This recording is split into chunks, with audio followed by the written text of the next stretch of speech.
نحمده ونصلي على رسوله الكريم أما بعد فقد قال الله تبارك وتعالى في القرآن المجيد والفرقان الحميد فأعوذ بالله من الشيطان الرجيم بسم الله الرحمن الرحيم قل هل يستوي الذين يعلمون والذين لا يعلمون صدق الله العظيم۔ کتاب حکمت قرآن مجید سے جو کلمات میں نے آپ کے سامنے تلاوت کیے ہیں، اس میں اللہ رب العزت نے ارشاد فرمایا، اے نبی آپ کہہ دیجئے جو لوگ جانتے ہیں اہل علم ہیں اور جو لوگ نہیں جانتے لا علم ہیں وہ برابر نہیں ہو سکتے۔ اس آیت میں اللہ رب العزت نے علم کی فضیلت و اہمیت کو بیان کیا ہے، اور اللہ تعالیٰ نے اہل علم کو دوسری مخلوق سے ممتاز کیا ہے اور ان کو عزت و شرف کا وہ مقام دیا ہے کہ علم کی فضیلت اور اہمیت کو بتانے کے لیے اتنا کافی ہے۔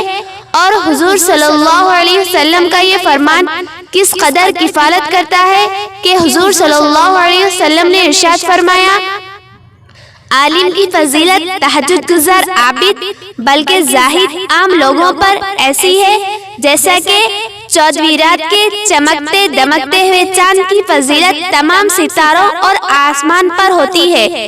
دوسری حدیث میں حضور صلی اللہ علیہ وسلم نے ارشاد فرمایا، عالم کی فضیلت تہجد گزار عابد پر ایسی ہے جیسا کہ تم میں سے ایک عالم آدمی پر میری فضیلت۔ یہ کس قدر شرف و عزت کا مقام ہے کہ یہاں عالم کا مقابلہ دنیا کے کسی ایسے شخص سے نہیں کیا جا رہا ہے جس کو دنیا ذلیل اور حقیر سمجھتی ہے، بلکہ عالم کا مقابلہ دنیا کے ایسے شخص سے کیا جا رہا ہے جو عابد ہے، زاہد ہے، متقی ہے، پرہیزگار ہے، اعمال صالحہ کرنے والا ہے، تہجد گزار ہے، لیکن اس کے پاس علم کا نور موجود نہیں ہے۔ دوسری طرف عالم ہے جس کے پاس علم کا نور اور علم موجود ہے۔ اگر پوچھا جائے اسلام کا دوسرا نام کیا ہے تو میں آپ سب کو بتا دوں، اسلام کا دوسرا نام علم دین ہے۔ اور حضور صلی اللہ علیہ وسلم نے بھی جس بات پر ناز کیا تھا وہ یہ تھا، ما بعثت معلم، مجھے معلم بنا کر مبعوث کیا گیا ہے۔ اور حضور صلی اللہ علیہ وسلم نے امت کو تعلیم حاصل کرنے کی تلقین دی ہے، اور ماں کی گود سے لے کر گوشہ خبر تک تعلیم حاصل کرنے کی تلقین اسلام میں موجود ہے، اور اسلام اس کی تلقین کرتا ہے۔ کوئی مذہب اس قدر تعلیم حاصل کرنے کی تلقین نہیں کرتا جس قدر اسلام نے ہمیں علم دین حاصل کرنے کا پابند بنایا ہے۔ اور جب اللہ رب العزت نے فرشتوں سے کہا کہ ان چیزوں کے نام بتاؤ تو فرشتوں نے کہا، ہم ان چیزوں کے نام نہیں جانتے، ہمیں ان چیزوں کا علم نہیں دیا گیا۔ اور جب اللہ رب العزت نے حضرت آدم علیہ السلام سے کہا کہ ان چیزوں کے نام بتاؤ تو حضرت آدم علیہ السلام نے ایک ایک چیز کے نام بتا دیے جو ان کو پہلے ہی سکھائے گئے تھے۔ اللہ رب العزت نے فرشتوں سے کہا کہ میرے اس آقا کو سجدہ کرو تو فرشتوں کی پیشانی حضرت آدم علیہ السلام کے سامنے سجدے میں جھک گئی، اور فرشتوں کی پیشانی جھکنے کا اور ان کے سجدہ ریز ہونے کا سبب صرف اور صرف علم ہی تھا۔ اور حضرت آدم علیہ السلام کا شرف اور ان کی عظمت جس چیز سے ظاہر ہوئی وہ حضرت آدم علیہ السلام کا علم ہی تھا جو فرشتوں کو نہیں دیا گیا تھا۔ علم کے سبب اللہ رب العزت نے انسان کو فرشتوں پر فوقیت دی ہے اور فرشتوں سے امتیاز رکھا ہے، اور علم کے سبب اللہ تعالیٰ نے انسان کو دوسری مخلوقات سے امتیاز رکھا ہے، اور اس فوقیت اور عزت کا سبب صرف اور صرف علم ہی ہے۔ علم ایک ایسی دولت ہے جہاں بھی ساتھ ہوں گی وہ اس علم والے کو ممتاز رکھیں گی۔ جب حضرت سلیمان علیہ السلام اپنے لشکر کے ساتھ جا رہے تھے تو ایک چیونٹی نے کہا، قالت نملة يا أيها النمل ادخلوا مساكنكم لا يحطمنكم سليمان وجنوده وهم لا يشعرون، جلدی جلدی اپنے بلوں میں داخل ہو جاؤ، اللہ کے نبی کا تربیت یافتہ لشکر کہیں بے خبری میں ہمیں کچل نہ دے۔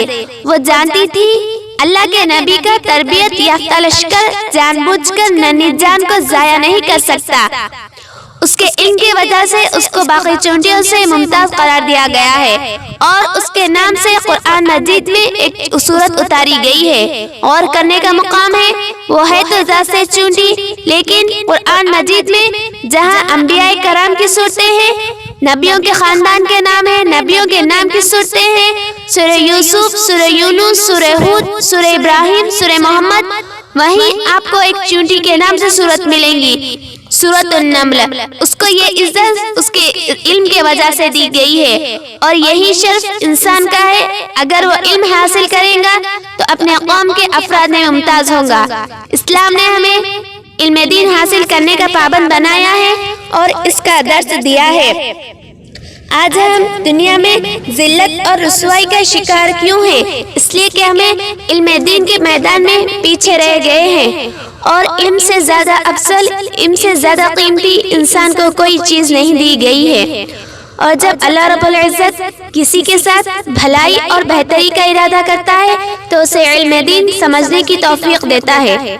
دولت کا کثرت سے مل جانا یا دولت کا نہ ملنا یہ کوئی بڑی بات نہیں ہے۔ دولت تو اللہ انہیں بھی دیتا ہے جن سے اللہ رب العزت راضی ہوتا ہے، اور دولت تو اللہ انہیں بھی دیتا ہے جن سے اللہ رب العزت راضی نہیں ہوتا۔ اللہ تعالیٰ نے تو دولت قارون کو بھی دی تھی، فرعون کو بادشاہت دی تھی، حامان کو، شداد کو، اور نہ جانے کتنے ہی دولت مند تخت و تاج کے مالک تھے، لیکن اللہ رب العزت ان سے راضی نہیں تھا۔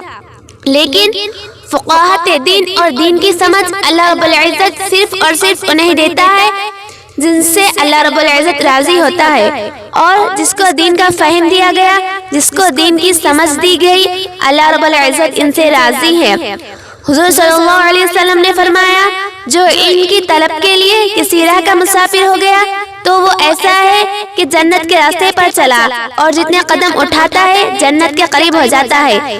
راہ علم کے سفر میں اللہ رب العزت نے اتنی برکت رکھی ہے کہ حضرت سلیمان کو اللہ رب العزت نے 3 چیزوں میں سے ایک چیز پر اختیار دیا تھا، اور کہا تھا یا تو بادشاہت لے لے، یا تو دولت لے لے، یا علم لے لے۔ حضرت سلیمان علیہ السلام نے کہا، اے مالک مجھے علم دے دے۔ اللہ رب العزت نے کہا، تو نے علم کو اختیار کیا، دولت اور بادشاہت اس کے صدقے دے دیا۔ کسی زمانے میں ایک ملک نے دوسرے ملک پر قبضہ کر لیا، اور وہاں کے بادشاہ وقت کو گرفتار کر لیا گیا اور دربار میں لایا گیا۔ وہاں کے حاکم بادشاہ نے کہا، میں بھی ایک بادشاہ ہوں، تم بھی کسی سلطنت کے بادشاہ رہے ہو، میں تمہیں معاف کر دوں گا اور میں تمہیں قتل نہیں کروں گا، اور میں تمہیں اس ملک میں ایک عہدہ دینا چاہتا ہوں، تم بتاؤ تم کون سا عہدہ قبول کرو گے؟ اس گرفتار ہوئے بادشاہ نے کہا کہ میرے لیے معلم لگایا جائے۔ تو وہ حاکم بادشاہ مسکرا دیا اور کہنے لگا، دوبارہ سے بادشاہی چاہتے ہو؟ علم کے سفر کی کوئی انتہا نہیں ہے، یہ موت تک کا سفر ہے، یہ سب سے قیمتی، سب سے حسین اور سب سے عالیشان سفر ہے۔ اور علم وہی ہے جو اللہ رب العزت سے ملا دے، اور جو اللہ سے دور کر دے وہ جہالت ہے۔ جس طرح سے علامہ اقبال فرماتے ہیں، اللہ سے کرے دور وہ تعلیم بھی فتنہ، املاک بھی، اولاد بھی، جاگیر بھی فتنہ، ناحق کے لیے اٹھے تو شمشیر بھی فتنہ، شمشیر تو کیا نعرہ تکبیر بھی فتنہ۔ اور جو علم اللہ رب العزت کی یاد سے غافل کر دے اس کے لیے میں اللہ رب العزت کا خوبصورت اعلان، جو میری یاد سے منہ موڑے گا میں اس کے سینے کو بند کر دوں گا، پھر کوئی جام اس کے اندر کی آنکھ کے ٹھنڈک کا سامان نہیں بنے گی، پھر وہ اپنے ہی شعلوں میں سلگتا ہوا بے نشان بے منزل ہو کر مر جائے گا۔ اس سے پہلے واپس آ جاؤ کہ زندگی کی شام ہو جائے، جو لوٹ آئے تو کچھ کہنا نہیں، بس دیکھنا انہیں غور سے، جنہیں منزلوں پہ خبر ہوئی یہ راستہ کوئی اور تھا۔ آخر میں اللہ رب العزت سے دعا ہے، اللہ تعالی ہمیں فقاہت دین اور دین کا فہم سمجھنے کی توفیق عطا فرمائے۔ آمین ثم آمین، وآخر دعوانا ان الحمد للہ رب العالمین۔